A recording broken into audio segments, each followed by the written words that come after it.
Good morning and welcome to this week's PFL podcast. I'm Curtis Chandler and we have a lot to report on this week. The war premium came out of the crude almost as fast as it went in.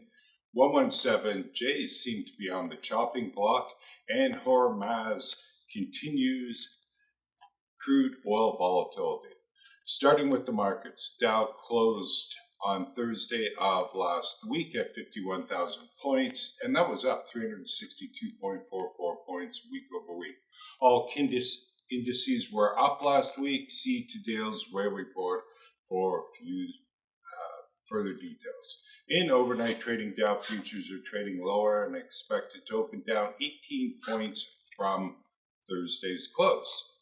West Texas Intermediary settled on Thursday of last week at 76.60, down 19 cents day over day, but down $8.28 week over week. WTI is poised to open down 50 cents per barrel from Friday's close. U.S. commercial crude inventories decreased by 8.3 million barrels week over week. U.S. crude inventories are 6% below the 5-year average for this time of year.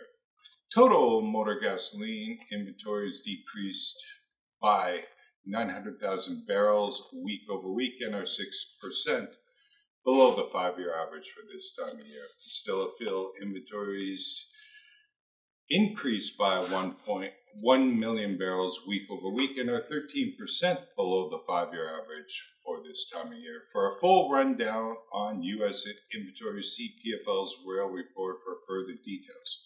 Propane continues to build at historic levels. North American rail had another strong week. Total volumes in week 23 were up 7.33% versus the same week last year. 8 of 8 hours, 11 major traffic categories were higher year over year. Grain leading the way up 17.03% and chemicals up 3.1%. North America added 7 rigs week over week. The U.S. now sits at 563 active rigs, up 1 rig week over week and 9 year over year. Canada added 6 to reach 186 active rigs and is up 47 rigs year over year. What PFL is watching out there for you right now? Starting with Hormuz. Well, crude handed back nearly the entire war premium after the president said on June 14th the deal to reopen the strait was done and Iran and the U.S. signed off on the 19th of June. Chinese buyer paused the purchase of Trans Mountain barrels out of Canada the moment the news hit, pulling the floor out from under crude by rail economics. This one is far from over. On tank cars, the NTSB reiterated to accelerate DOT 111 phase out, and it seems like it's putting 117Rs on the chopping block.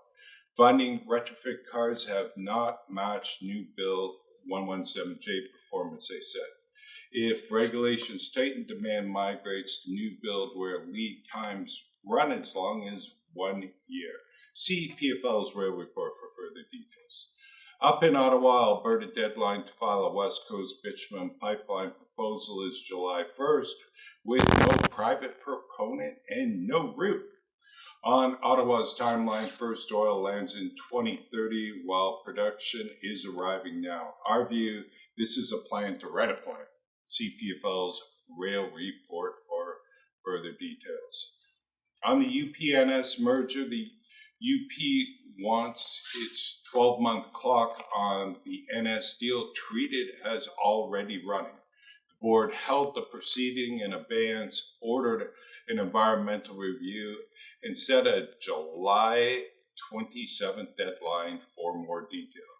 PFL remains unconvinced as clears on the schedule the UP keeps floating. Closing out our watch list for the week is truck rates. Contract truck rates set early in 2026 bid season are not holding. Tender rejections are surging. JP Hunt Flag cumulative increases of 20% over the next 2 years. Carriers are calling the squeeze structural, not cyclical, as enforcement purchase non-compliant drivers from the market. That's it for the week. PFL is your one-stop shop for railcar storage, leasing, subleasing, car cleaning, repair, flaring, scrapping, nitrogen generation, and transloading services.